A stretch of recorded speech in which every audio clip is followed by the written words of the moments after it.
तो आप सभी कैसे हैं भाई। उम्मीद करता हूं कि काफ़ी अच्छे होंगे। आज हम बात करने वाले हैं एक ऐसी खेती के बारे में कि आप अगर जो उसको लगाएंगे ना, उस खेती को करेंगे तो काफ़ी अच्छा पैसा कमाएंगे। क्योंकि लगातार हम देख रहे हैं लोग पारंपरिक खेती के पीछे पड़े हुए हैं यार। गेहूं, चना, सरसों, बाजरा इसी के पीछे पड़े हुए हैं। और तो और आप प्याज भी लगाना भूल जाएंगे। अगर जब प्याज लगाते हैं ना, प्याज भी लगाना भूल जाएंगे। एक ऐसी खेती के बारे में मैं आपको बताने वाला हूं कि जिससे मात्र 70 दिन के अंदर आप काफ़ी अच्छा पैसा कमा सकते हैं। क्योंकि हम देख रहे हैं लगातार 2024 के अंदर किसी भी सब्जी को ले लो आप, आसमान छूते भाव है। और 2025 की हम बात करें तो 2025 में आपका बहुत बहुत स्वागत है। क्योंकि आप समय से पहले इस वीडियो को देख रहे हैं। जिसने समय की पहचान कर ली ना, वो ही सिकंदर होता है। जिस किसान ने समय को जान लिया, जिस किसान ने समय से वेजिटेबल्स लगा दी, जिस किसान ने समय से पैदावार कर दी, उसी किसान को अच्छा बेनिफिट मिलता है।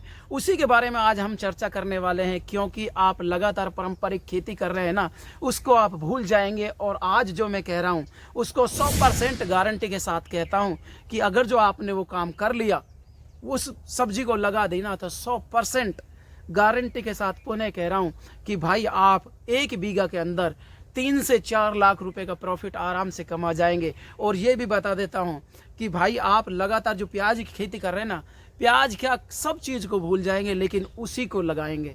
अब दिसंबर का महीना चल रहा है और दिसंबर का महीना एक ऐसा इम्पोर्टेंट महीना है कि भाई इस महीने में आप उसकी खेती करेंगे ना, तो बड़ा शानदार रिजल्ट आएगा।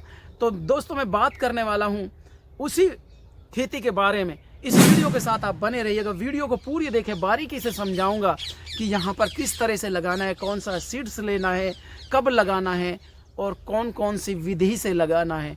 तो दोस्तों, इस वीडियो के साथ आप बने रहिएगा। वीडियो को ज़्यादा से ज़्यादा शेयर करते रहे। और भाई चैनल पर नए हैं ना, तो चैनल को सब्सक्राइब कर दे, ताकि इस तरह की जो लेटेस्ट तमाम खबरें डाल रहे हैं उनका नोटिफिकेशन आप सभी को मिल सके। हम बात करने वाले हैं तरबूज की खेती के बारे में। क्योंकि अब दिसंबर का महीना चल रहा है और इस दिसंबर के महीने में इसकी रुपाई की जाती है। जो किसान भाई दिसंबर के महीने में जिन्होंने प्याज बोई थी और खेत खाली हो गए, या जिनके पास पहले से ही खेत खाली पड़े हैं, उन किसान भाइयों के लिए सुनहरी मौका है ये। क्योंकि हम देखें तो भाई जो मार्च है, मार्च के महीने के अंदर रमज़ान का महीना आ रहा है और रमज़ान के महीने में सबसे ज़्यादा महंगा तरबूज बिकता है। और उस तरबूज बिकने का भी कारण यही है कि भाई रमज़ान के अंदर जो रोज़ा रखते हैं ना, उन किसान भाइयों को, जो रोज़ा रखने वालों को, सभी को तरबूज की सबसे ज़्यादा आवश्यकता होती है। और 1 बीघा से तरबूज है ना, तरबूज की जो पैदावार है वो आपको माला माल कर सकती है। सबसे पहले मैं बात करता हूँ समय की। जिस किसान ने समय को पहचान लिया, वो सबसे ज़्यादा बेनिफिट कमाएगा। अब हम बात करते हैं कि सीड्स की। सबसे पहले मैं आपको ये बता दूं कि हर क्षेत्र में अलग अलग तरह के तरबूज की खेती की जाती है और अलग अलग तरीके से की जाती है। सबसे पहले हमारे को सीड्स ये लेना है कि भाई आपके क्षेत्र के अंदर किस तरह के तरबूज की डिमांड है। गोल वाले की डिमांड है, या फिर लंबे वाले की डिमांड है, या फिर हम बात करें धारी वाले की डिमांड है। क्योंकि कई तरह के तरबूज आते हैं, कोई गोल आता है, कोई लंबा आता है। और सबसे मेन इम्पोर्टेंट बात यह है कि 2.5 से 3 किलो के तरबूज की डिमांड जो हमने अमूमन जो बाज़ार के अंदर देखी है, वो देखी है। आपने जो बीज लेना है, जो सीड्स लेना है, वो सीड्स है ना ऐसा होना चाहिए, ऐसी कंपनी का होना चाहिए, ब्रांडेड कंपनी का। यह नहीं कि आपने अब तरबूज की फसल तो कर ली लेकिन बीज बेकार ले आए। बीज भी एकदम क्वालिटी का होना चाहिए। अब हम बात करते हैं कि इसकी तैयारी कैसे करें। भाई अच्छे से खेत की जुताई करें। सबसे पहले बीज लेने के बाद आप पौध वाली छोटी छोटी ट्रे आती है, जिसमें एक ट्रे के अंदर करीब करीब 50-60 होल होते हैं। उसमें एक एक क्या कहते हैं, गोबर का खाद, और उसके साथ या फिर वर्मी कंपोस्ट में, या फिर कोकोपीट के अंदर, या तो वर्मी कंपोस्ट लीजिए, या फिर गोबर का खाद लीजिए, या फिर कोकोपीट ले लीजिए। और उनमें उसको डाल करके उस ट्रे के अंदर उन पौधों को तैयार कर लीजिए आप। अगर आपके पास इस तरह की झोंपड़ी है, जैसी मेरे पीछे बैक साइड में है, तो झोंपड़ी के अंदर पौधे तैयार कर लीजिए। उसके बाद जब अपने को खेत की तैयारी करनी है तो खेत के अंदर अच्छे से जुताई होनी चाहिए, और जुताई करने के बाद उसके अंदर हर 5-5 फीट की दूरी पर बेड बनानी चाहिए। अब आपने जुताई अच्छे से कर ली, बेड बना दी, अब बेड के बीच में अपने को क्या क्या चीज़ डालनी है वो ही सबसे ज़्यादा इम्पोर्टेंट है। क्योंकि आपने जब ट्रे के अंदर पौधे तैयार कर लिए, और वो पौधे अब दिसंबर में आप तैयार करेंगे ना, तो जनवरी के करीब करीब 10-12 जनवरी तक वो आप अच्छे से जर्मिनेट हो जाएंगे और काफ़ी अच्छी ग्रोथ भी कर लेंगे।